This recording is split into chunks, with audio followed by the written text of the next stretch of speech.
Alors, on va pouvoir commencer. Donc, on va débuter la conférence. Bonsoir et bienvenue à toutes et à tous à la 5e conférence des rencontres de la Sorbonne, menée en collaboration avec le Carreau du Temple, qui a lieu cette année sur Zoom ainsi que sur Facebook Live. Donc, cette année, les conférences se consacrent au thème de l'art et de la migration. Ce soir, nous avons décidé d'interroger la diversité dans l'art. Nous nous demanderons comment concevoir une légitimité artistique lorsqu'elle est confrontée à la construction de la diversité. Donc la migration, qu'elle soit exil, exode ou mobilité choisie, fait partie de l'histoire de nos sociétés. Ces migrations s'inscrivent alors dans des récits, qu'il s'agisse de littérature, de films, de photographie ou bien encore de spectacles vivants. Ces différents médiums artistiques qui nous racontent ces histoires de vie et ces déplacements nous permettent d'avoir une meilleure appréhension de nos sociétés multiculturelles, de mieux saisir la diversité qui nous entoure. Seulement, nos sociétés multiculturelles peinent encore parfois à se reconnaître comme telles et à reconnaître les diversités comme constitutives des cultures. La diversité est alors devenue un enjeu majeur dans le champ de l'art. Il s'agit aujourd'hui d'interroger la diversité, mais plus encore d'interroger sa représentation afin de savoir si, dans le milieu de l'art, la mixité est aujourd'hui établie. Sans doute dans une démarche de transmission, les artistes issus de la migration choisissent d'exposer leurs histoires afin de créer du dialogue, et aussi peut-être dans une démarche de revendication. Nous nous demanderons alors si leur travail est engagé, politisé. Ces artistes se confrontent-ils à des codes dans le récit de leurs expériences migratoires? Considèrent-ils qu'il s'agit d'une mission que d'aborder les questions de diversité? Se sentent-ils pleinement inclus dans le monde de l'art, auprès des institutions culturelles et espaces de création? Donc ce soir, pour cette 5e édition de notre cycle des rencontres de la Sorbonne, nous verrons comment se réapproprier son histoire et comment la raconter en tant qu'artiste issu de la migration ou de la diversité, mais aussi comment se reconnaître dans les travaux des artistes lorsqu'on est soi-même issu de la migration ou de la diversité. Il s'agira finalement de savoir comment ces récits se font connaître, par quels moyens ils se rendent visibles. Donc tout au long de la conférence, vous pouvez poser vos questions dans un espace dédié sur Zoom ainsi que sur le Facebook Live. Ces questions seront sélectionnées et nos invités y répondront en fin de conférence. Donc ce soir, nous accueillons trois invités, Pascal Obolo, Sémille Diz ainsi que Judith De Paul. Merci à vous trois d'avoir accepté notre invitation. Alors, Pascal Obolo, vous êtes cinéaste, commissaire d'exposition indépendante et rédactrice en chef de la revue Africada. C'est une revue sur l'art contemporain africain qui propose de nouvelles façons de théoriser les pratiques artistiques émergentes, institutionnelles ou non. Originaire du Cameroun, vous avez étudié la réalisation au Conservatoire libre du cinéma français et le cinéma expérimental à l'Université Paris 8. Féministe, vous avez aussi porté votre regard sur la place de la femme dans les milieux artistiques. Donc, bienvenue à vous. Semih Yildiz, vous êtes un artiste, comédien, auteur et metteur en scène turc. Vous vivez en France depuis presque 2 ans. Opposé au régime turc, vous avez été emprisonné à plusieurs reprises. Vous avez alors décidé de quitter votre pays natal. Et depuis votre arrivée en France, vous avez pu être en résidence artistique à la Cité des Arts de Paris.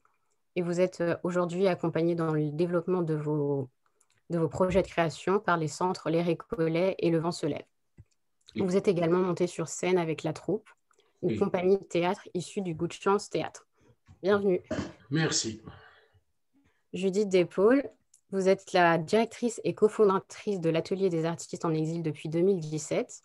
D'abord metteuse en scène, vous avez fondé en 2001 la compagnie Babel Octobre, une compagnie de théâtre pour laquelle vous avez écrit vos propres textes et des spectacles selon le double axe de l'investigation documentaire et du multimédia. Vous enseignez la vidéo et le rapport des nouvelles technologies à la scène.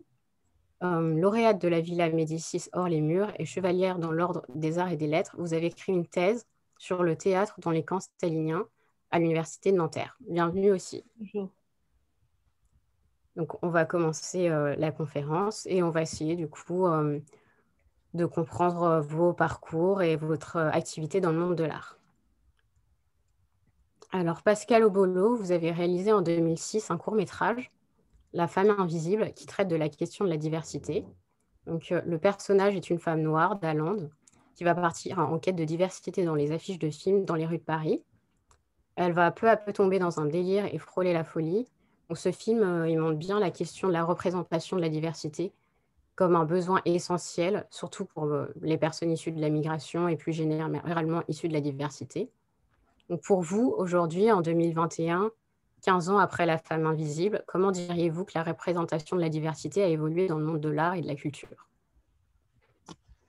En tout cas, merci de m'avoir invitée pour participer à cette discussion, que je trouve aussi, très importante parce elle est en résonance, avec les exigences sociétales d'aujourd'hui et puis aussi avec, je pense, avec le travail sur lequel, en ce moment je travaille et je fais pas mal de recherches sur les discriminations en école d'art, en France. Il y a 2 ans, j'ai fait pendant, 1 an de recherche, dans la collection du SMAC, le musée de Gand, et ma recherche, en fait, au départ, portait sur la thématique de peut-on féminiser une collection? Et en travaillant pendant 1 an dans cette collection, en fait, je me suis rendu compte qu'il y avait, 13 de femmes dans cette collection et dans les 13 de femmes, je me commençais à m'intéresser, en fait, quel type, en fait, d'œuvres, d'artistes femmes avaient été achetées pour rentrer dans cette collection? Qu'est-ce qu'elles racontaient? Et plus j'allais, dans ma recherche, plus je me rendais compte aussi, que dans les 13 de femmes, il y avait 0 artiste femme, noire issue de la diaspora dans cette collection. Et du coup, j'ai fait un film qui est sorti, là, il y a pas longtemps, là, La fabrique des contre-récits, justement qui explique en fait, cet effacement d'une certaine histoire de l'art, cet effacement en fait, des artistes, issus, des diasporas et de l'immigration. Comment en fait, elle s'opérait au sein des institutions muséales et dans le monde de l'art. Mais c'est vrai que quand j'ai fait ce film, il y a 15 ans sur La femme invisible, qui était vraiment pour questionner en fait, la place des acteurs noirs dans le cinéma français.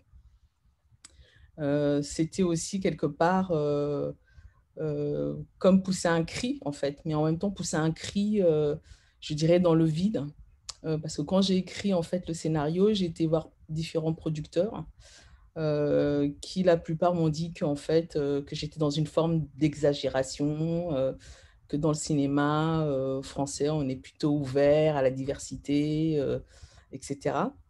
Et du coup, j'ai pas trouvé de producteur qui ait voulu en fait produire ce film. Donc c'est un film que j'ai autoproduit, qui est une forme d'essai philosophique visuel, qui en même temps, questionne, comment, hem, artistiquement et d'une manière, aussi engagée, militant, on peut questionner, la question de la visibilité, au sein du cinéma, hem, en résonance à la manière dont elle peut être traitée, dans la littérature. Parce qu'en fait, La femme invisible répond en fait à un livre, d'un très grand classique de Ralph Ellison qui s'appelle L'homme invisible, qui en fait qui est paru dans les années, 50 et aux États-Unis, et qui questionnait la question des noirs, américains dans la société, états-unienne. Et je trouvais intéressant de réfléchir effectivement, heu, en parallèle, comment, la thématique de l'invisibilité concernant les diversités pouvait être traitée en littérature et comment elle pouvait être en fait, traitée au cinéma. Et en fait, on se rend compte qu'en 2020 ou même 2021, que la situation, en tout cas en termes de représentation dans le monde du cinéma, aussi bien dans le monde de l'art, a très peu évolué. Parce qu'on voit très bien, par exemple, il y a eu, en 2019 le livre, du collectif «Noir n'est pas mon métier», qui dénonçait justement, heu, les formes de racisme que subissaient en fait, les acteurs, racisés dans le milieu du cinéma. Donc ça, c'est très, très récent. On peut aussi heu, dénoncer, par exemple, ce qui s'est passé, là, à l'Opéra de Paris, où, effectivement aussi pareil, en termes de diversité, ben, c'est aussi problématique.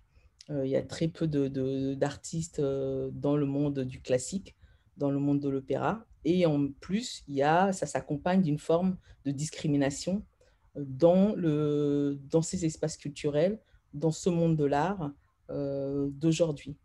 Et donc, pour moi, en fait, la, la situation a quand même, je dirais, tout n'est pas pessimiste. Il y a quand même une petite évolution dans le monde de l'art et de la culture, mais il y a encore beaucoup de progrès à faire de la part de la France. Et je trouve que le compte n'y est pas du tout.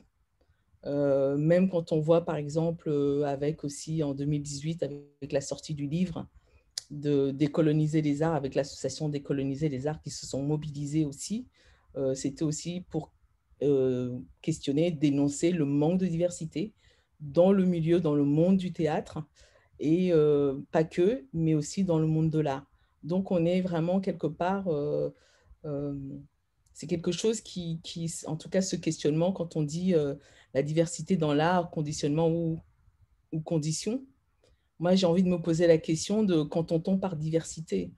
Parce que la diversité, c'est un peu un mot fourre-tout. Et je pense que c'est important quelque part aussi de définir de qui on parle quand on parle de diversité, parce que quelque part, sinon, on ne va pas vraiment traiter des vraies problématiques et aussi trouver des solutions pour essayer de changer les choses. Parce que moi, ce qui m'intéresse, c'est plutôt d'être dans l'action. C'est pour ça aussi qu'on a créé la revue Africada. La revue Africada, c'est comment on passe de la théorie à la pratique et de la pratique à la théorisation. Donc, dans le sens, ne surtout pas être dans un mode victimaire, mais plutôt se prendre en main et essayer de produire des choses. Mais c'est plutôt dans la manière de produire, c'est comment produire du commun à partir des savoirs différents, à partir des récits différents, comment faire en sorte que ces récits soient beaucoup plus inclusifs et qui viennent un peu d'ailleurs et de partout. Et c'est ça qui, moi, en tout cas, m'intéresse dans mes recherches et dans mon militantisme. D'accord. Et justement, Sémilie le dit, qu'est-ce que vous souhaitez porter à travers votre travail artistique? Est-ce que vous souhaitez révéler la situation des migrants? Est-ce que pour vous, votre art est politisé, justement? Alors, merci pour l'invitation. Encore une fois, je suis désolé pour mon français, je suis en train d'apprendre. Alors, en fait, pour moi, j'essaie de regarder les choses plus largement. Mon point d'origine, en fait, c'est miséricorde et la compassion sont la clé de l'univers. Mon parcours, c'est parti d'ici. C'est ce que je veux dire, en fait. Je veux pas porter de timbre sur moi, juste, ouais, je suis un artiste politique ou pas, mais s'il il est nécessaire de parler politique, oui, je parle politique. Par exemple, en ce moment, depuis environ 2 ans et demi, je suis là en France, je travaille avec des migrants, avec les réfugiés, avec les gens qui ont besoin de quelque chose que on n'arrive pas trop à trouver. En ce moment, oui, je parle de migrants. Mais bah, la base, en fait, j'essaye de regarder vraiment plus largement. Parce que c'est pas honte, parce que il faut toucher tout le monde autour de moi. C'est-à-dire, j'essaie de prendre fonction en forme la situation dans laquelle je suis, ou de l'environnement, ou des gens autour de moi. Par exemple, en ce moment, j'essaie de mélanger toutes les histoires que j'entends depuis presque 5 ans, parce que ça fait 5 ans que j'ai quitté mon pays. Alors, j'ai croisé plein de gens. Ouais, j'étais aux Philippines, j'ai habité là-bas. Après, je suis venu ici, j'ai passé presque 7 pays. Après, j'ai croisé plein de gens. Alors, oui, comme ça, je peux dire. Mais en fait, c'est ce que j'aimerais bien faire aussi. En faisant mon art, j'essaie de ne pas manquer de respect aux voleurs de gens. Par exemple, j'habite ici, alors je fais attention avec les voleurs français. Parce que c'est par contre, je peux manquer mon but. Parce que mon travail doit servir mon temps et mon but. Parce que je parle de quelque chose avec les gens. J'essaie de faire une communication avec la scène avec le public. Alors, ouais, je peux dire ça. Je ne sais pas si c'est clair ou pas, mais voilà, comme ça. Non, si, si. Du coup, Ouais. vous avez été un temps à l'atelier des artistes en exil et vous, Judith De Paul, en tant que directrice de l'atelier des artistes en exil, est-ce que vous pouvez nous présenter un peu son but et ses actions? Qu'est-ce qui motive la naissance de ce lieu et est-ce que c'est, selon vous, lié à une défaillance des pouvoirs publics?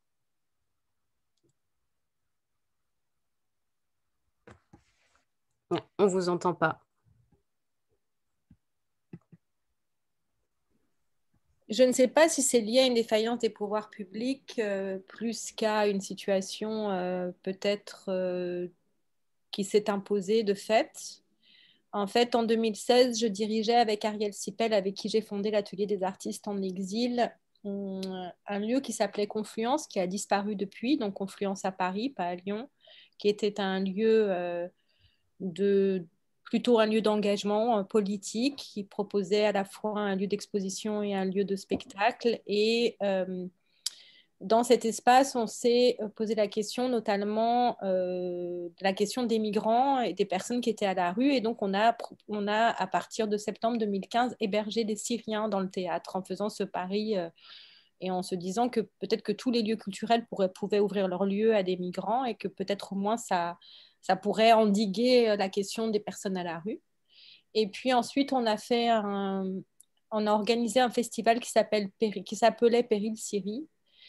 Et durant la préparation de ce festival, on a rencontré beaucoup d'artistes en exil plutôt syriens qui nous ont exprimé leur désarroi quant au fait de comprendre comment le système fonctionnait ici. Et pendant le festival, on a organisé, avec l'aide de l'ONDA, l'Office national de diffusion artistique, qui est un organe étatique, euh, un salon d'artistes en exil où chaque artiste, devant des professionnels, pouvait présenter le projet dont il était le porteur. Et en fait, ça s'est très bien passé. Tous ces moments-là se sont très bien passés on sentait à la fois vraiment une convergence entre le désir de ces artistes de rencontrer du monde, le désir des professionnels d'être à l'écoute. Et c'est ça qui nous a donné en fait l'envie de continuer cette chose-là, dont on ne savait pas très bien à quoi elle allait ressembler, puisque c'est une structure qui est unique, au moins en Europe, voire peut-être mondiale. Il n'y a pas d'équivalent. Et donc, c'est quelque chose qui s'invente depuis son début. Il n'y a pas de cahier des charges imposé, il n'y a pas comment dire, de nécessité de rendu, même si bien sûr, nous, on sait vers quoi on veut tendre. Il y a plein de choses qui s'écrivent au fur et à mesure. Et notre idée était surtout voilà, de mettre au service d'une certaine population le savoir-faire dont on était les porteurs, offrir un espace de travail, pouvoir accompagner les artistes à la fois dans leurs histoires voilà, très administratives de papier, aide sociale en tout genre, aide psychologique et thérapeutique s'il en faut, linguistique parce qu'au bout d'un moment on s'est aperçu qu'il fallait aussi qu'on crée notre propre classe de français qui s'appelle Apprendre le français par l'art, et un accompagnement artistique qui passe par d'abord la mise à disposition d'un espace de travail.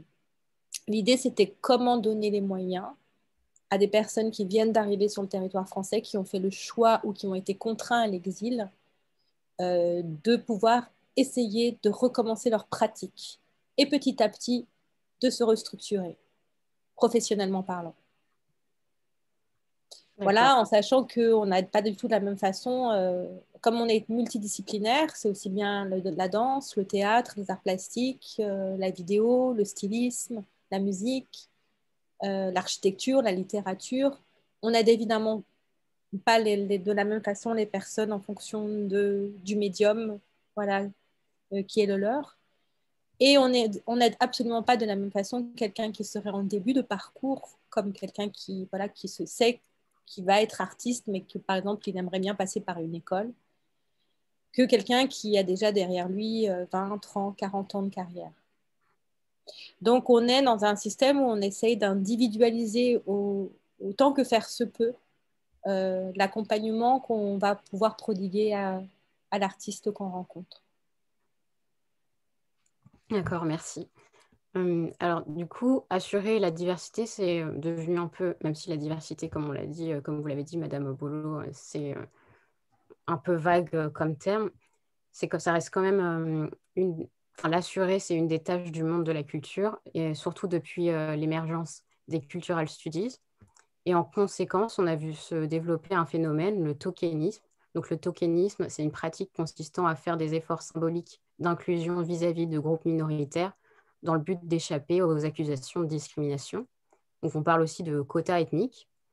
Et pour vous, Pascal Obolo, est-ce que c'est nécessaire pour pallier aux inégalités? Et est-ce qu'on est obligé d'en passer par là ou pas?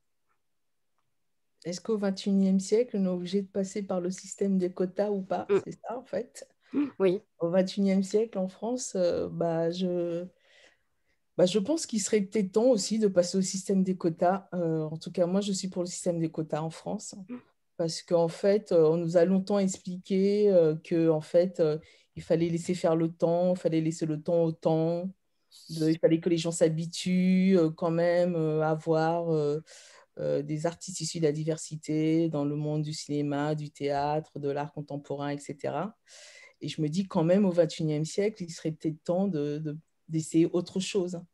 Parce que je pense que les communautés issues des minorités, je pense qu'ils ont été très patients.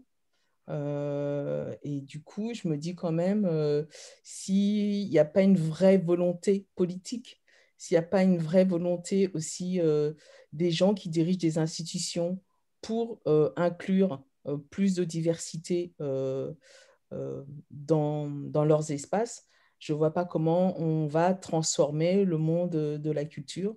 Je ne vois pas comment on va avoir plus de diversité au sein de ce milieu, qui est aussi quand même un milieu raciste.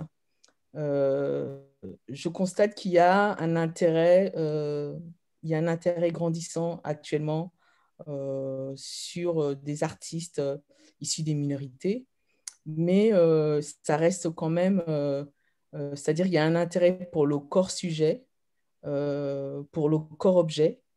Ce que j'appelle le corps objet, c'est effectivement maintenant, il y a, en plus avec là, cette année, il y a la saison Africa 2020, donc toutes les institutions sont obligées quelque part, justement, puisqu'on parle de tokenisme, d'être obligées quelque part de faire semblant d'inviter un artiste du continent africain pour cette saison. Mais en même temps, quand on regarde le fonctionnement de ces institutions, c'est-à-dire que si on prend l'exemple des musées en France, euh, il y a très peu de racisés qui travaillent dans les administrations. Les seuls endroits où on trouve des racisés, c'est les femmes de ménage et les gardiens. Et plus on monte en haut de la sphère des décisionnaires au sein de l'administration, des conservateurs, des directeurs, etc., et plus ça devient monochrome et plus cette diversité disparaît totalement. Donc c'est pour ça, quelque part, moi, je prône plutôt pour un système de quotas dans le sens en disant, voilà, d'obliger quelque part les institutions à avoir un certain pourcentage de gens issus de la diversité. Et puis aussi cette excuse qu'on dit oui, mais on ne va pas prendre des gens parce qu'ils sont de telle couleur ou sont issus de l'immigration, etc. Nous, ce qui nous intéresse, c'est juste de prendre des gens qui sont qualifiés. Donc, ça fait aussi longtemps qu'on nous a servi aussi longtemps cette excuse. C'est pour ça qu'on disait oui, il faut laisser le temps au temps. Mais je trouve qu'il y a de plus en plus de jeunes qui font des études, que ce soit en école d'art, que ce soit dans les universités, mais quand ils sortent diplômés, ben, ils n'arrivent pas à trouver, à se faire engager pour travailler au sein des centres d'art, pour diriger des théâtres, etc., etc. Donc, soit ils sont obligés de partir à l'étranger, soit ils sont obligés de faire autre chose alors qu'ils sont doués, et je trouve ça quelque part dommage. Et c'est pour ça que moi, je trouve que la pratique du tokenisme ne sert à rien. Ça ne fait pas avancer la cause, ça permet aux institutions de se dédouaner du racisme, du sexisme et de toutes formes de discrimination qui existent. Et c'est une forme pour moi plutôt ça fait partie d'une forme d'hypocrisie et d'un cynisme dans le sens où, euh, c'est-à-dire que on va utiliser un individu à cause de son appartenance identitaire. Et on va brandir ça pour donner l'illusion d'être dans l'inclusif, alors qu'il n'y a pas vraiment une volonté, etc. Et on l'a aussi remarqué, on l'a vu, par exemple, quand il y a eu l'affaire, le mouvement Black Lives Matter, avec l'affaire George Floyd, où certains musées ont mis un black screen pour dire qu'ils étaient solidaires. Et on a vu pour certains musées qui se sont fait quand même défoncer au sein des réseaux sociaux en disant oui, vous mettez un black screen, mais au sein de vos institutions, il n'y a même pas, des artistes ou des acteurs culturels issus de la diversité. Donc, on était bien dans cette forme de tokenisme où, en fait, justement, pendant Black Lives Matter et l'affaire George Floyd, où tout le monde faisait semblant d'être dans le black screen. Mais en même temps, quand on regardait au sein de l'institution comment fonctionnaient ces institutions-là, on se rendait compte qu'il n'y avait pas beaucoup de diversité dedans. Donc, c'est pour ça que, quelque part, moi, je trouve que, pour moi, le tokenisme, ça sert strictement à rien. Et je prône plus pour le système de quotas. Et je ne comprends pas pourquoi la France refuse ce système de quotas pour, justement, régler ce problème de racisme, de diversité, alors qu'on l'a mis en politique pour les femmes sur les questions de la parité. Donc, je ne sais pas pourquoi il y a vraiment ce frein et pourquoi ça reste au XXIe siècle un grand problème au sein des institutions culturelles, cette question de la diversité. Du coup, Judith Despaul, Émilie Diz, est-ce que vous souhaitez réagir par rapport à ça? Moi, je pense que de toute façon, c'est un écueil de ne pas donner la voix à d'autres personnes parce que quand on regarde l'histoire de l'art, on sait bien que l'histoire de l'art est un grand entremêlement de plein d'influences différentes. Donc, en fait, c'est aller à contresens de tout ce qui se fait de façon historique. On a besoin de la diversité, elle est absolument nécessaire, sinon l'art va mourir de lui-même, c'est-à-dire un art qui serait fait que par une seule classe sociale ou une seule nationalité a forcément abouti à quelque chose de totalitaire. L'histoire nous l'a montré. Et en fait, c'est un débat on le sait, je veux dire, l'exil, par exemple, est constitutif de l'art en France. Ce sont des sédiments d'exil qui se sont succédés les uns aux autres qui ont fait que l'histoire de l'art est celui qu'on est.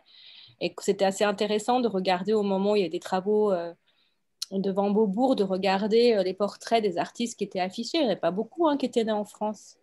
Donc voilà, je pense que c'est absolument nécessaire. Et s'il faut des quotas, faisons des quotas. Effectivement, il a bien fallu les faire pour les femmes puisqu'on n'y arrivait pas sans. Donc, mais voilà, moi je pense que de toute façon, ce brassage, cet entremêlement, je ne sais pas comment on l'appelle, en plus avec le temps, la sémantique change. Cette chose fusion qui est très dans l'air du temps, c'est la réalité de ce qu'on est de toute façon. C'est-à-dire, oui, on a besoin de ce mélange, on a besoin de se réinventer grâce à l'autre. Et voilà, après, la diversité culturelle, moi, par exemple, je ne sais pas très bien ce que ça veut dire, à vrai dire, très honnêtement. Mais je pense qu'en tout cas, il est nécessaire qu'on soit très différents pour faire de l'art. En fait, si j'ai bien compris, parce que j'ai essayé de comprendre, mais c'est ce que je veux dire pour la diversité dans l'art. Je crois que c'est parce que la diversité, c'est comme ça veut dire, c'est d'acceptance. C'est de se comprendre. C'est le problème pour le public, les gens. En fait, en ce moment, c'est ce que je vois, c'est on n'arrive pas à se comprendre. Parce qu'on n'arrive pas à s'écouter, on n'arrive pas à se regarder par les yeux. En fait, c'est la raison de manquer quelque chose, je crois. C'est vraiment bas, c'est vraiment facile parce qu'on n'arrive pas à regarder les choses très compliquées. En fait, c'est facile. Il faut se regarder, il faut se comprendre. Pour la diversité dans les cultures, pour moi, carrément, c'est partie d'acceptance. C'est parce qu'on n'arrive pas à s'accueillir. On n'arrive pas d'accepter quelque chose de mon côté. Ok. Et du coup aussi, Pascal Obolo, est-ce que parfois il y a une forme d'appropriation culturelle de la part des institutions culturelles par rapport aux œuvres des artistes issus de la diversité, même si ce mot est un peu flou? Oui, bien sûr. Ben, il y a une forme d'appropriation. Et pour revenir un peu justement à ce problème du tokenisme, on voit bien comment ça prend forme, par exemple, dans le milieu du cinéma, euh, par exemple dans les œuvres de fiction, où on va avoir les membres des minorités sociales, la manière dont ils sont utilisés dans le milieu du cinéma français, c'est-à-dire que euh, pour la plupart, ils sont relégués en fait à des rangs de faire-valoir et on leur colle toujours les mêmes rôles soit de dealers, soit de prostituées, soit de femmes de ménage, etc. Et donc, quelque part, et ça permet de, quand on, par exemple, le CSA comptabilise, c'est très marrant, quand le CSA comptabilise en fait en termes de minorité, et ben, en disant voilà, il y a tant de pourcentage de minorités qu'on a vu aussi bien dans le JT que dans les séries, que dans les films, etc.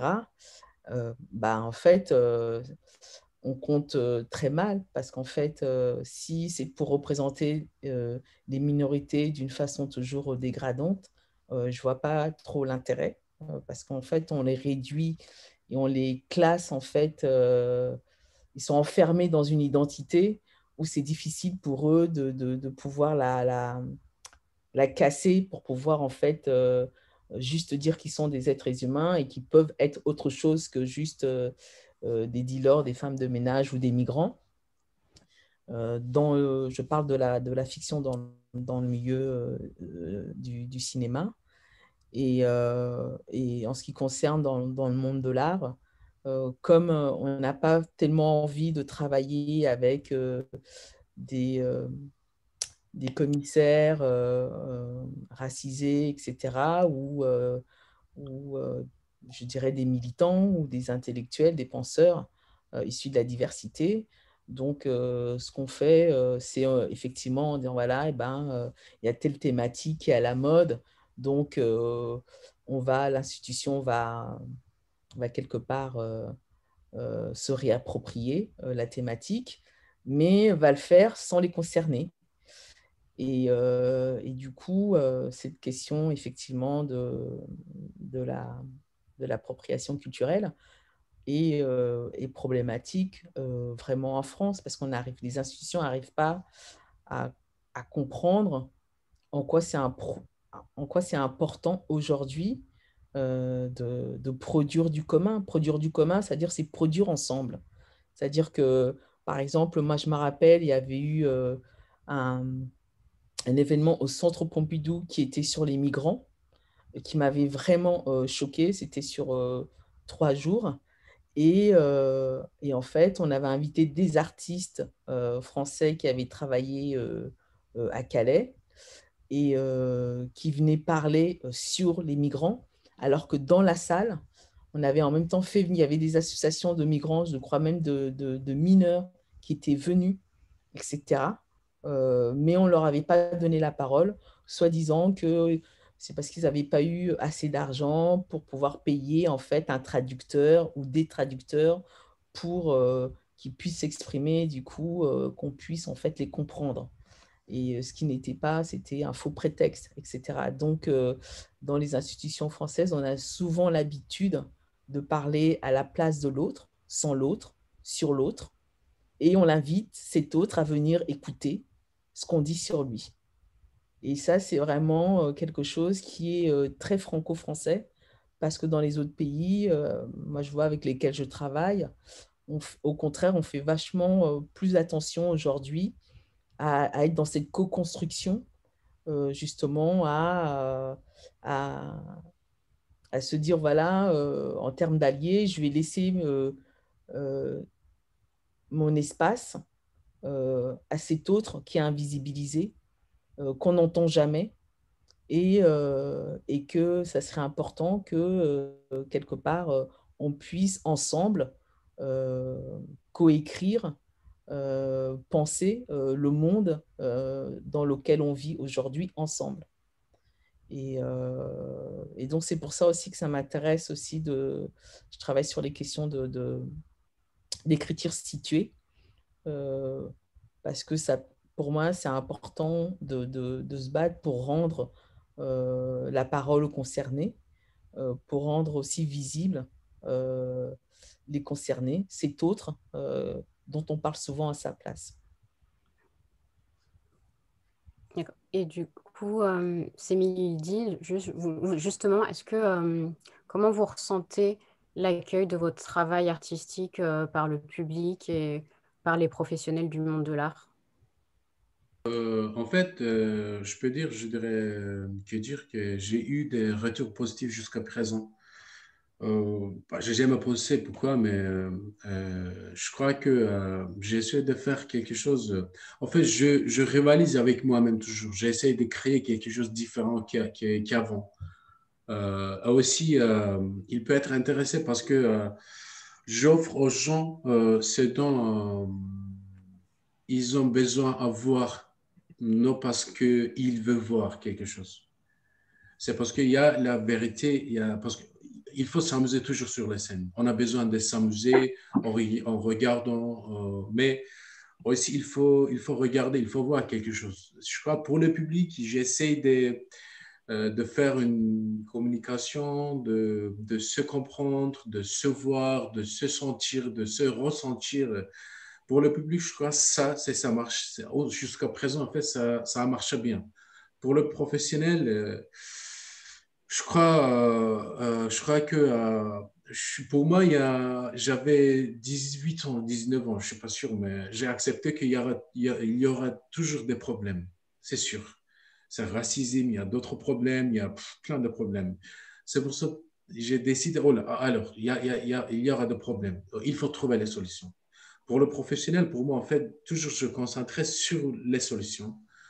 Aussi, pour le professionnel, je peux dire que j'ai essayé de ne pas sortir de l'art et de l'esthétique. Voilà, il faut dire quelque chose, mais pas nécessaire de faire quelque chose juste pour le faire. Il faut garder quelque chose sur la scène parce que c'est théâtre en fait. C'est un truc professionnel, c'est un boulot professionnel. Voilà. J'ai donné quelques temps. Voilà. Certains expectent quelque chose de moi. Je crois que ça a marché bien jusqu'à là. Il y a d'autres, s'il y a d'autres raisons, je ne sais pas. Comme ça. Du coup, justement, par rapport aux expositions issues du sujet de l'immigration, donc l'exposition du Centre Pompidou de 1984, Les enfants de l'immigration, c'était une exposition qui s'inscrivait dans cette volonté sociale de donner des opportunités artistiques pour pallier aux inégalités. Et les commissaires disaient que le but de l'exposition était d'ouvrir les portes de l'art contemporain à un groupe marginalisé pour permettre son insertion dans la société française. Donc, dans cette exposition, les artistes d'origine immigrée étaient finalement autant sujets qu'acteurs. Seulement, ils étaient ramenés souvent à cette émigration et ils n'avaient pas forcément le luxe de disparaître derrière leurs œuvres. Donc, pour vous, Judith De Paul, en tant que directrice de l'Atelier des artistes en exil, comment vous vous positionnez par rapport à cela et comment faire en sorte que ces artistes soient considérés avant tout pour leur pratique? En leur demandant de faire leur travail, à savoir de dire ce qu'ils ont à dire sur le monde. Après, je crois que quand on est un artiste, tout ce qui vous arrive à un moment donné influe sur ce que vous faites, de façon directe ou indirecte, de façon consciente ou inconsciente, de façon extrêmement apparente ou pas, ou au détour de quelque chose. Et par exemple, je constate que les artistes qui passent par l'atelier ont tous ça dans leur... enfin, l'exil apparaît à un moment donné toujours dans leur œuvre. Alors, il y a ceux qui ont besoin d'en parler Et l'exil est même au cœur de leur travail. C'est-à-dire qu'ils ont besoin de façon militante de témoigner, de dire ce qu'ils ont vécu, afin que les choses ne se répètent pas, les gens qui ont connu la Libye, de vraiment alerter le monde sur un certain nombre de pratiques inhumaines, etc. Il y a ceux qui ne souhaitent surtout pas en parler parce qu'ils ont besoin aussi de dépasser ce moment-là. Et pourtant, à un moment donné, on peut lire dans la façon dont ils font leur art que cette chose-là est arrivée. Souvent, on remarque, par exemple, chez les artistes plasticiens qu'ils vont changer complètement de médium. C'est-à-dire qu'on peut prendre, par exemple, l'exemple d'un artiste qui serait parti à un moment donné déjà une forme d'ascension artistique où il serait déjà arrivé à un endroit de célébrité avec un grand atelier, des assistants. Il arrive à Paris, il n'est plus rien. Et comment est-ce que tu te reconstruis avec ça? Alors souvent, tu changes de médium, tu passes à un médium plus accessible, tu passes de la céramique à la vidéo ou à la photo, parce que ce sont des choses que tu peux faire même avec ton téléphone. Et du coup, l'exil aussi, il se raconte à cet endroit-là. Donc moi, nous, ce qui nous intéresse, en tout cas à l'atelier des artistes en exil, c'est de travailler sur la question de la déconstruction des préjugés et de mettre en perspective une thématique particulière. Donc, par exemple, on a un festival qui s'appelle Vision d'exil. Et l'année dernière, on s'est interrogé sur la question de la langue. En quoi la langue est peut-être la dernière barrière à franchir et comment on s'en sort de ces histoires-là, de cette barrière-là qui est très, très, très compliquée, d'autant plus en France. C'est hyper difficile de se faire accepter quand on ne parle pas bien le français. Et qu'est-ce qui fait langue, etc., etc. Donc, on met en fait en perspective une question et on propose aux artistes de s'en emparer, ceux qui s'en emparent, ceux qui veulent bien s'en emparer. Cette année, on a travaillé sur la question du confinement. On appelait notre festival d'un confinement à l'autre. On ne savait pas si bien dire puisque on a essayé de réagir sur c'est quoi cette question du confinement pour des personnes qui ont en fait déjà souvent vécu un confinement, qu'il soit réel, comme des personnes qui ont vécu des sièges parce qu'ils ont vécu dans des pays en guerre, qu'ils aient vécu la prison, qu'ils aient vécu des discriminations, qui sont tout autant de confinements, en tout cas d'empêchement. Et au moment où on a voulu sortir le festival, et ben, le deuxième confinement est arrivé. Donc, ça a fait créer évidemment encore plus une résonance. Donc, avant toute chose, on leur demande d'être des artistes, c'est-à-dire de raconter ce qu'ils ont à raconter sur le monde. Voilà, avec justement, alors là, en termes de diversité, on va dire de points de vue différents, d'esthétiques différents, et voilà, comment ils ont envie de s'engager. On a par exemple un artiste syrien qui ne peut faire que des scènes de torture. Il dit, mais je ne sais pas faire autre chose pour le moment. Je suis obligée de témoigner de ce que j'ai vécu. Vraisemblablement, un jour, je pourrais dessiner autre chose. Donc voilà, et toute la question, elle n'est pas de faire jouer un rôle aux personnes. Les artistes, ils sont ce qu'ils sont avec leur sensibilité et ils doivent être là pour ce qu'ils sont. Et justement, ces 1010, qu'est-ce qui, dans votre travail, attire les institutions et les acteurs de l'art qui souhaitent travailler avec vous? Ouais, ok, en fait, c'est ce que je fais depuis 3 ans. En fait, dès que je suis arrivé en France, j'essaie de mélanger 4 techniques au même place. C'est les 4 techniques que j'essaie de faire un challenge à moi-même. Alors, par ça, je crois que j'ai commencé à faire quelque chose un peu différent. Mais en ce moment-là, en fait, pendant ce temps-là, il faut être positif. Voilà. Personnellement, je suis très positif. Je suis très prêt à faire quelque chose. Pour imaginer, Gégé m'a dit non pour un projet qui m'a demandé, Jamil, est-ce que tu veux faire ça? Je suis toujours oui. Ben, comme je vous ai dit, mais oui, il faut parler, il faut faire quelque chose. Mais en même temps, ça doit mériter à faire quelque chose sur la scène parce que j'y vais ce n'est pas nécessaire de voler le temps du public, le temps des professionnels qui me fait confiance sur la scène. Je crois que ça aussi, ça a marché jusqu'à présent. J'espère que ça va pas marcher, ça va marcher aussi. Mais ouais, je peux dire ça. Pour le techniquement, j'ai essayé de mélanger 4 techniques. Alors, c'est un peu difficile, vraiment difficile, mais ça m'aide d'être un peu, d'être un peu, je sais pas comment dire,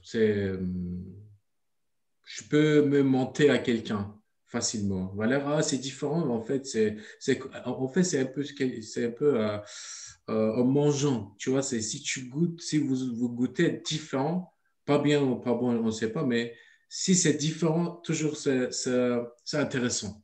Alors, j'ai essayé de faire quelque chose d'intéressant, mais toujours, je base les histoires réelles.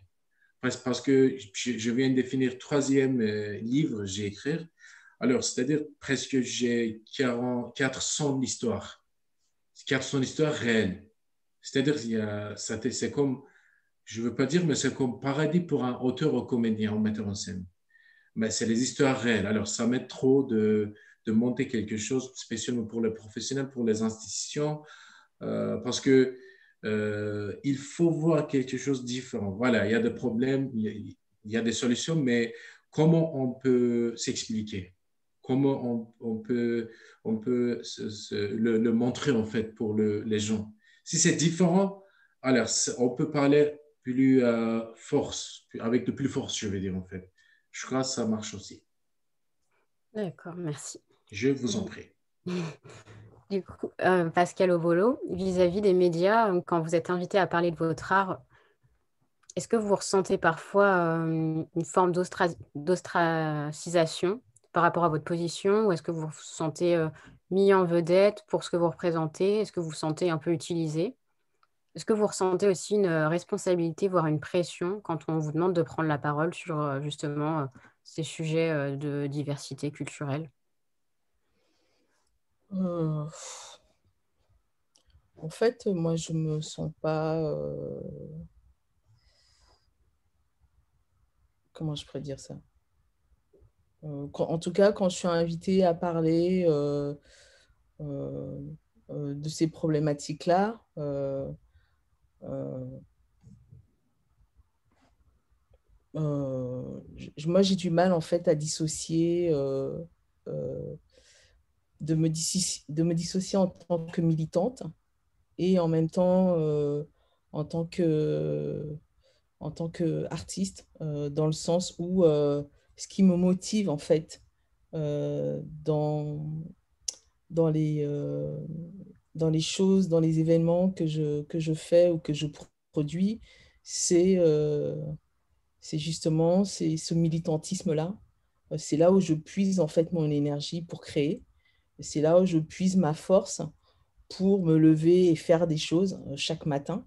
Donc du coup, moi, j'ai du mal, en tout cas en tant que personne, de dissocier en fait ces deux personnes qui habitent en moi. Donc je m'exprime quand je suis invitée à parler. Forcément, dans mon travail, il y a du militantisme qui s'opère. Même quand je, même quand je questionne, je parle des questions purement esthétiques, mais la manière dont je parle de cette forme d'esthétisation, ça reste politique. Pour moi, tout est politique, quelque part. Et, euh, et des fois, je sais qu'il y a des institutions qui m'invitent pour des conférences. Je sens qu'il y a une forme d'instrumentalisation, mais parfois, j'accepte de jouer le jeu parce que quelque part, c'est important. Par exemple, si on m'invite pour être membre du jury dans une école d'art dont je sais très bien que il y a les peu d'étudiants racisés, ils ont des problèmes parce que leurs travaux, justement, parlent des questions de racisme ou des questions liées à l'histoire de l'esclavage ou des questions décoloniales, et qu'il y a une forme d'incompréhension entre les profs et ces étudiants-là. Du coup, je vais accepter parce que pour moi, c'est quelque part aussi le fait d'être là. Je vais pouvoir éclairer peut-être, tu vois, ces membres du jury. Je vais pouvoir en fait soutenir ces artistes qui parlent en fait des problématiques qui sont quelque part, je dirais, ignoré dans le monde, en fait, dans le monde de l'éducation des écoles d'art. Donc, je sais que quelque part, aussi, le fait de participer à cette forme d'instrumentalisation, j'accepte parce que je sais que quelque part, euh, euh, les jeunes aujourd'hui, ils ont quand même besoin de modèles et que le peu d'espace qu'on nous donne, nous les racisés, pour qu'on puisse s'exprimer, pour qu'on puisse en fait parler de nos récits, parler de notre expérience, c'est très important pour des jeunes justement qui sont à la recherche de modèles. Et, il y a pas mal de jeunes issus des quartiers populaires qui se disent, bah voilà, bah tiens, je ne penserai jamais être commissaire d'exposition, mais si autour justement d'une conférence, d'une rencontre avec ces jeunes-là, ils disent, bah tiens, bah, c'est une racisée, elle vient des quartiers populaires, donc c'est aussi possible pour moi. Je peux aussi y arriver. Et on a besoin de modèles, on en manque cruellement dans la sphère du monde de l'art. Au cinéma, on a de plus en plus il y a de plus en plus de modèles. Et ça, c'est bien, tant mieux. Je trouve ça super. Mais je trouve que dans le monde de l'art, on a encore, nous, en tout cas, nous, beaucoup de travail à faire de ce côté-là. Quand on voit que, je ne sais pas, dans les écoles d'art, dans toutes les écoles d'art de France, il n'y a pas une personne racisée qui dirige une école d'art en France.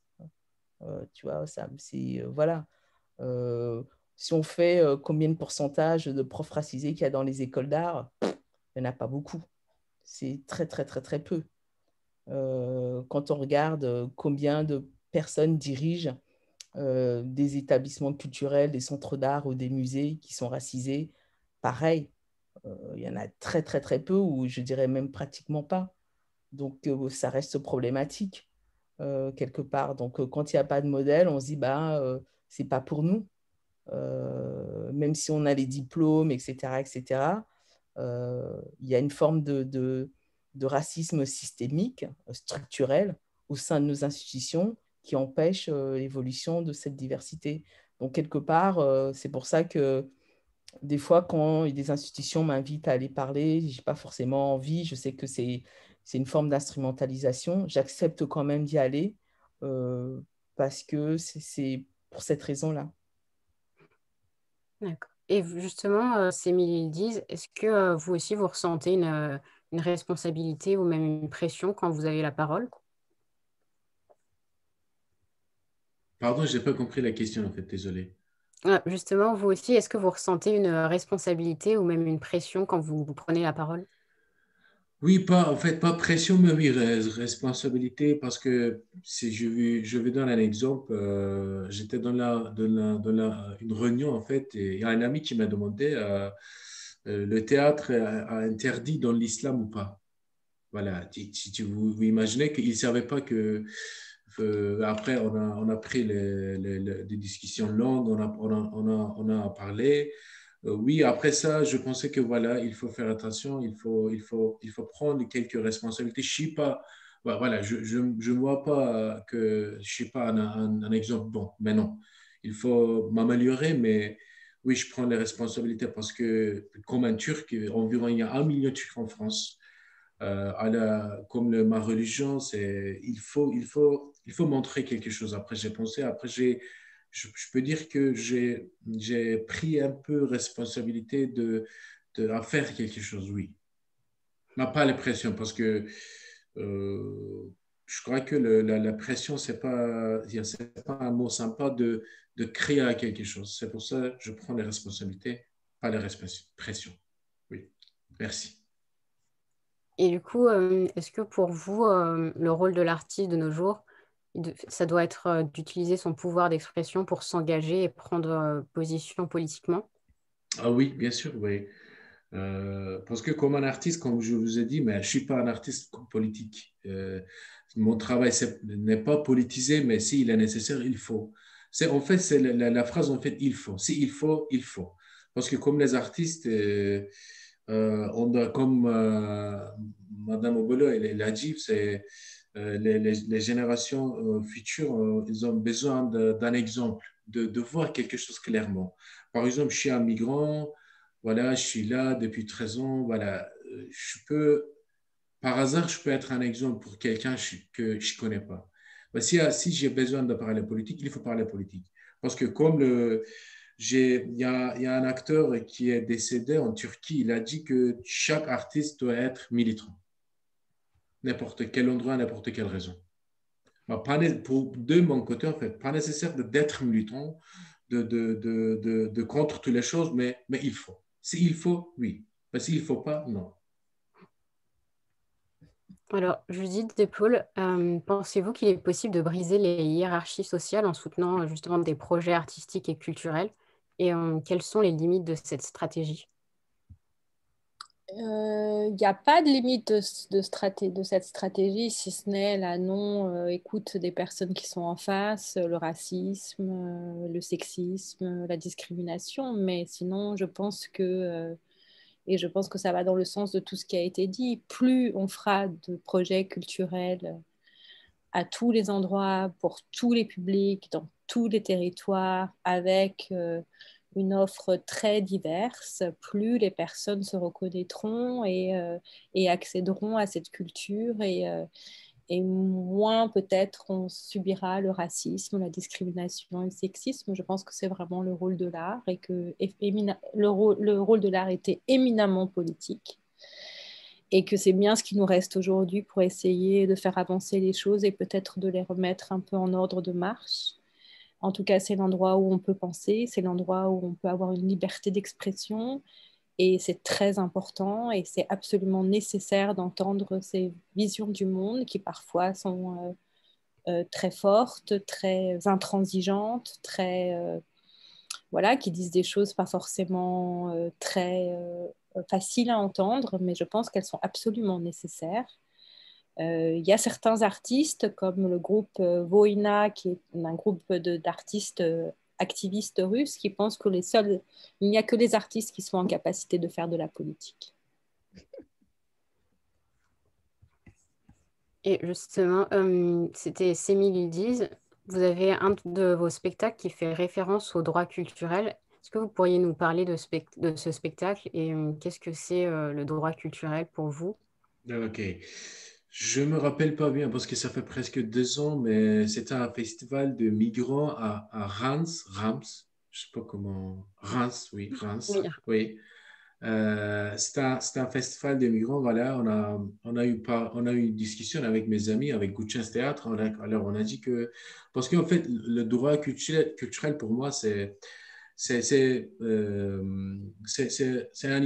une identité de moi. C'est mon identité. Alors, j'ai le droit de vivre mon identité, même en France, aux Philippines, au Japon, à n'importe quel pays. Voilà, on a pensé qu'il faut parler le droit de culturel parce que en fait, les cultures pour moi, c'est un peu comme couleur. Je suis venu avec mon couleur. Après, je vais me colorer avec la couleur de français. En fait, je me colorerai avec un couleur aux Philippines. Tous les pays que j'ai passés, j'ai pris un couleur, un couleur, un couleur. Alors, c'est pour ça, mais c'était un peu militant. J'ai pris un sac. euh, ça signifiait un droit culturel, mais c'était très lourd parce que malheureusement, c'est un peu difficile de vivre mon identité, mon droit culturel. Voilà, on a pensé qu'il faut jouer, il faut montrer les gens. Après, j'ai joué avec un peu pantomime. J'ai mélangé avec pantomime un peu l'acting. Oui, c'était un festival, c'était bien. En fait, on a eu plein de retours positifs. Comme je vous ai dit, il faut garder le droit culturel parce que la langue, la culture, toutes les choses que du passé, c'est mon identité. Je dois porter mon identité sur moi, mais je peux m'intégrer. Mais avec le droit culturel, je peux me garder en France. Oui. Je pense ça. Merci. Moi, je voudrais intervenir sur la question des droits culturels. Oui, Je pense allez-y. qu'il est très important de définir ce que ça veut dire. Normalement, un droit culturel, c'est le droit à tout le monde à la culture et au rapport à sa propre culture, et éventuellement aussi d'en faire bénéficier les autres. Ça, ok. Mais de là à en faire l'identité culturelle, moi, je trouve que c'est vraiment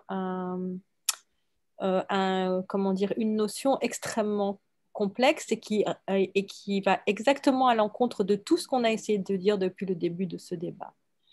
Une anticulturelle produit l'effet suivant. Tu es iranien, tu dois faire tel type d'art. Tu es d'un tel pays, tu dois faire tel type d'art. Donc, tu es une artiste iranienne, si tu ne montres pas des femmes en hijab, eh ben, en fait, t'as rien. Tu n'es pas une vraie artiste iranienne. Nous, on a exactement ce type de réflexion. Ou alors, si vous voyez le dernier film de Elie Souleiman, You Must Be Heaven, il y a un moment quand il rentre dans le bureau d'un producteur qui lui dit ah ouais Elie, putain, ton scénario il est super, vraiment il est super, mais tu vois on a un petit problème, c'est qu'il n'est pas assez palestinien. Donc moi, je serais très attention sur la terminologie et je parlerais plutôt d'identité politique, c'est-à-dire l'identité qu'on décide d'avoir, qui est beaucoup plus complexe que de l'endroit d'où on vient, puisqu'elle est aussi forcément rattachée à ce que tu viens de dire, Céline, et c'est peut-être qu'une question de langue, c'est-à-dire par là où on est passé, parce que qui nous est arrivé. Et moi, je vois bien, si je prends plusieurs artistes qui viennent du même endroit, ils ne font pas tous le même air. Il faut arrêter de déconner. C'est pas... Alors, on peut peut-être retrouver des points d'acquaintance et des choses qu'ils partagent en commun, mais on ne peut pas parler d'identité comme ça et je trouve ça extrêmement dangereux. Pascal Obolo, vous voulez rajouter quelque chose avant de conclure la conférence, justement à propos de ça? Non, non, pas du tout. Je crois que ce que Judith vient de dire, c'est c'est tout à fait vrai et que en même temps, l'identité, elle est mouvante, hein. C'est difficile, c'est-à-dire que l'identité change, bouge au cours de l'évolution de chaque individu.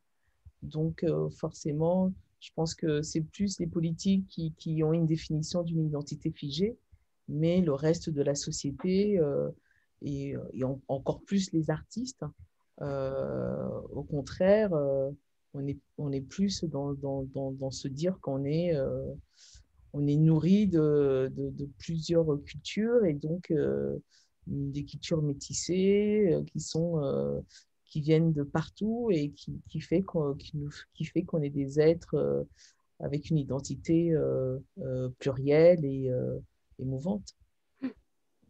Je vous remercie pour cet échange, du coup. Là, je vais laisser Sophia vous poser les questions du public.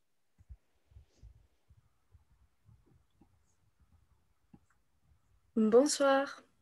Alors, pour commencer les questions, Pascal Obolo, y a-t-il des réalisateurs, réalisatrices qui se sont tournés vers vous après la production de votre film? Sentez-vous que Sentez-vous que votre cinéma a résonné en France et à l'international? En fait, moi, après La femme invisible, non, ça n'a pas vraiment fait changer grand-chose. Moi, mon cinéma est très peu connu en France. Il est plus connu à l'étranger. Par exemple, je travaille beaucoup plus aux États-Unis. Par exemple, la maison de distribution qui distribue, maintenant j'en ai une nouvelle, mais avant, longtemps, ça a été Women's Makes Movie, qui distribue en fait mes films, qui est une maison de distribution aux États-Unis qui distribue des films qui sont réalisés par des femmes. Et là, aujourd'hui en France, maintenant, c'est le Centre Simone de Beauvoir, en fait, le centre d'archives de Simone de Beauvoir qui distribue mes films. Et donc, quelque part, c'est vrai que moi, j'ai eu dans les années 80, mais c'est un débat qui revient assez souvent pour des gens qui, justement, qui ont une double nationalité. Moi, effectivement, je suis née au Cameroun, mais j'ai fait toute ma scolarité en France. Mais à chaque fois, je me rappelle quand je me présentais à des festivals ou quand mes films étaient sélectionnés, eh ben, j'étais toujours dans la case de cinéaste africaine. Donc, je n'ai jamais été considérée comme une cinéaste française. J'ai toujours eu, en fait, cette étiquette de cinéaste camerounaise ou africaine. Et moi, ça ne m'a jamais dérangé que les institutions, les festivals m'assignent me donnent, en fait, cette identité-là, parce que je suis aussi je suis fait de cette identité. Donc, au contraire, ça ne me dérange pas. Et que, effectivement, aussi dans mon cinéma, je questionne en fait aussi des questions liées à mon parcours personnel, à mes origines, et qui sont africaines. Et donc voilà. Mais c'est vrai que mes films, ils sont beaucoup plus connus, vus à l'étranger et pas du tout en France. Mais c'est pas un problème. Et ce que je trouve bien, en tout cas pour les artistes issus des minorités, je trouve que la mondialisation est plutôt une chance pour eux. Moi, en tout cas, c'est quelque chose qui m'a sauvée parce que ça m'a permis quelque part de pouvoir en fait euh, de faire exister mon travail artistique, qu'il soit vu ailleurs, parce que dans d'autres pays, il y avait moins ces barrières, ces frontières, cette discrimination qui est très pesante et qui est très euh, euh, décourageant en France. Et cette mondialisation fait qu'aujourd'hui, quand tu es un artiste de la diaspora ou bien issu de la diversité, si en France, on refuse en fait de montrer ton travail ou de produire ton travail, en faisant des résidences à l'étranger, tu peux pouvoir en fait, il y a toujours moyen de s'en sortir quand on est un bon artiste, de le montrer partout ailleurs dans le monde. Voilà. Et c'est une piste, en tout cas, pour des gens qui font en tout cas un travail artistique engagé parce que je trouve que quand on est aussi d'une minorité et qu'en plus on fait un travail artistique qui est politique et militant, c'est la double peine, je considère, du coup, c'est plus difficile pour être, en tout cas, pour travailler avec les institutions, pour montrer son travail. Alors que quand on parle, on fait des choses beaucoup plus, des comédies, des choses comme ça. Là, tout de suite, on a plus de possibilités, plus de chances, en tout cas, d'être visible et de travailler avec les institutions en France. Je trouve que je trouve en France que c'est vraiment très dur ouais, pour les artistes qui sont militants, quoi, de pouvoir en fait montrer à un plus large public son travail. Mais après, c'est un choix et on fait avec. Et moi, ça ne me dérange pas depuis que je suis en France que mon travail ne soit pas très, très montré dans les institutions françaises. Ça ne m'empêche pas de vivre et de faire plein de choses et de travailler. Ce qui m'intéresse actuellement, c'est de travailler sur les questions de la transmission et de réécriture d'une certaine histoire de l'art plus inclusive. Et c'est ça qui me motive et comment archiver et écrire sur une histoire de l'art qui se fait actuellement par des gens issus des minorités. Et du coup, le faire soi-même. D'accord, merci beaucoup.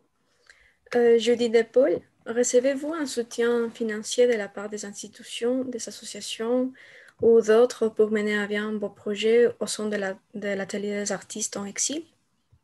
Ah oui, oui, l'argent, c'est vraiment le nerf de la guerre. Et donc, on est en recherche constante d'argent. Et puis, on accompagne près de 150 artistes. Donc, voilà, ça demande un petit peu de moyens et ça demande aussi d'être là quand ils n'ont rien et qu'ils ne sont pas pris en charge par aucun système, comme ça s'est passé depuis la crise, c'est-à-dire des personnes comme notre accueil est inconditionnel, des personnes qui ne sont dans aucun dispositif et qui, à partir du moment de la pandémie, n'avaient plus aucun moyen de subsistance. Donc, on est dans un savant équilibre entre subvention du public, fondations privées et recettes propres. Et l'année dernière, on a pu monter comme ça un appel à fonds assez important qui nous a permis notamment voilà, de pouvoir traverser la crise et également d'aménager un peu nos nouveaux locaux. On est dans une économie très circulaire, très de recyclage. On n'achète quasiment rien, on récupère beaucoup, beaucoup, beaucoup. D'ailleurs, je lance un avis. Hein. Si vous avez des choses à recycler, on est là et on les reçoit avec plaisir. Que ce soit pour le matériel que les artistes utilisent dans leur création ou que ce soit tout simplement pour l'aménagement de nos locaux.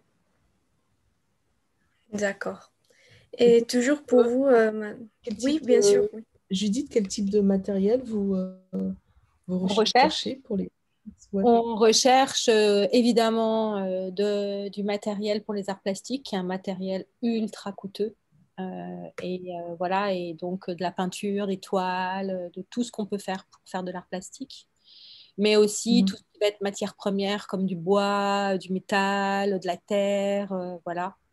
Et puis, bon, là, on a quasiment terminé nos studios de danse et de musique, mais on cherche toujours aussi un peu de matériel de pointe, voire aussi, on n'a qu'une caméra, des caméras, voilà, donc à peu près tout, du tissu pour les stylistes, voilà. D'accord. Encore une question pour Madame Despaul. Depuis l'interme du XXIe siècle, les artistes issus de la diversité les plus connus ont un lien avec l'exil.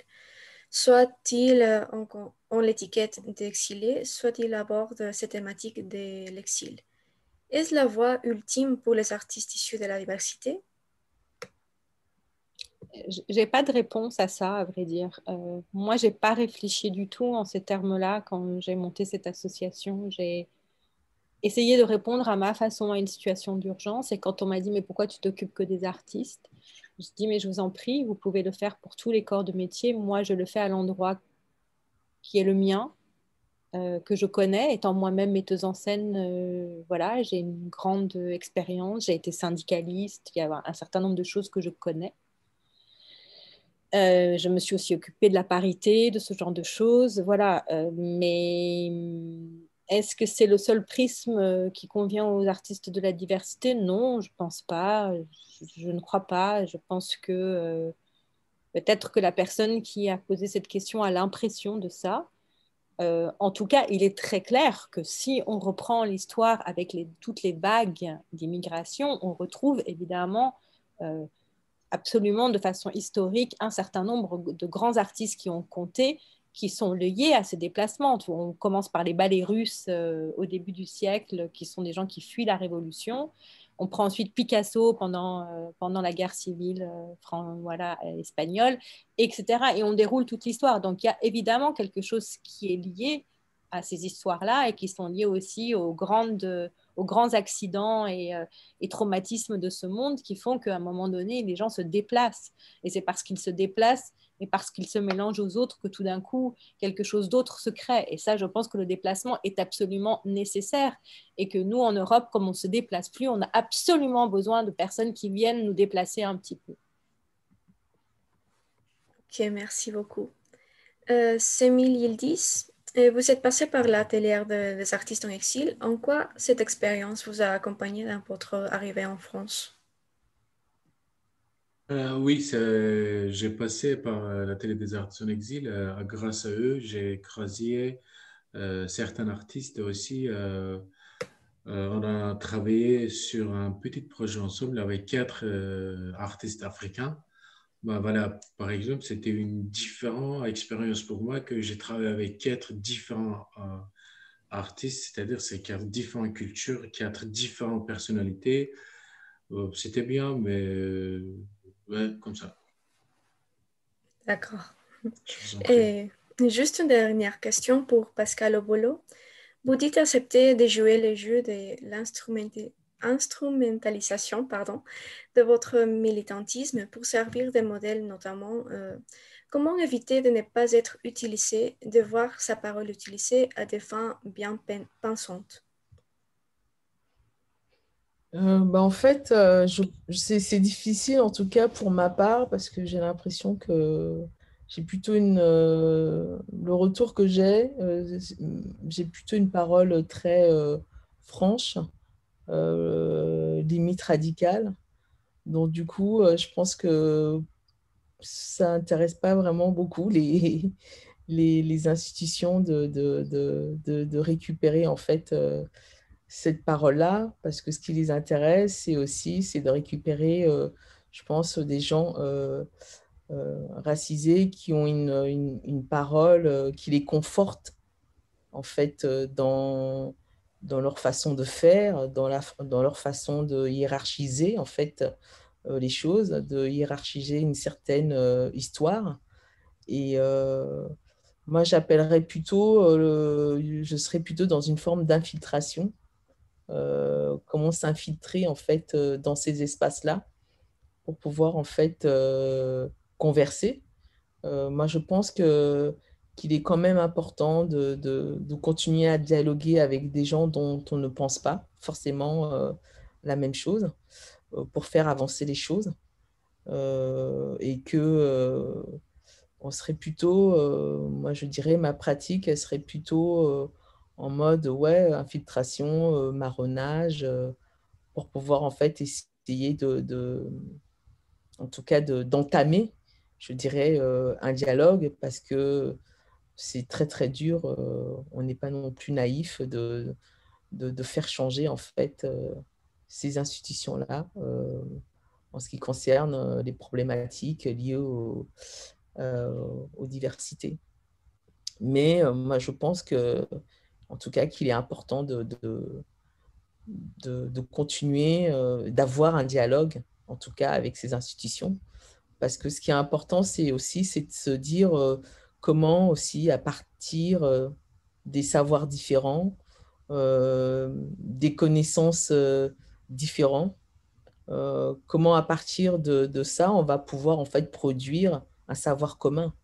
Donc, et pour produire ce savoir commun, malgré nos différences, on est quelque part, à un moment donné, obligé de dialoguer. Et c'est plus, en fait, ces réflexions-là, en tout cas, qui font que, quelque part, en tout cas, je trouve intéressant et important en tout cas, de continuer de dialoguer, en fait, avec les institutions. Voilà.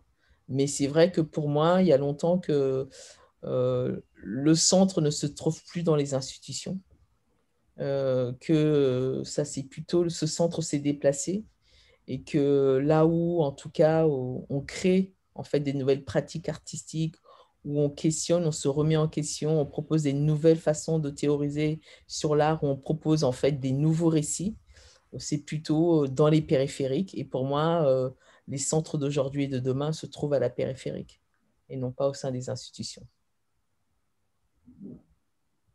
Ok, merci beaucoup. Du coup, je donne la parole à Chloé. Merci à vous, Judith Despaul, Stimili Ildiz et Pascal Obolo d'avoir répondu à nos questions et de nous avoir éclairés sur les sujets abordés lors de cette rencontre. Nous vous souhaitons de la réussite dans vos projets futurs ainsi que ceux en cours. Merci à toutes et à tous d'avoir suivi cette conférence en ligne sur Zoom ou sur le live de Facebook. Je remercie aussi les membres de mon équipe, Louise Archer, Alice Defruy, Mickaël Kamagi, ainsi que Sophia Lopez-Ortiz et l'équipe communication du Master. Enfin, nous souhaitons remercier le Carreau du Temple qui nous a permis de réaliser cette rencontre, ainsi que Marco Renzo Dellomo d'Armé qui dirige notre Master. Vous pouvez retrouver dans les prochains jours le podcast de notre rencontre dans son intégralité sur Facebook, YouTube et SoundCloud. C'était une conférence des rencontres de la Sorbonne organisée par les étudiants du Master 1 Direction Projet ou Établissement culturel de l'École des Arts de la Sorbonne. Nous vous donnons rendez-vous lors de la dernière rencontre, le lundi 15 mars. Merci à toutes et à tous et bonne soirée. Merci, bonne soirée. Merci. Bonne Au soirée. revoir. Merci. Bonne soirée.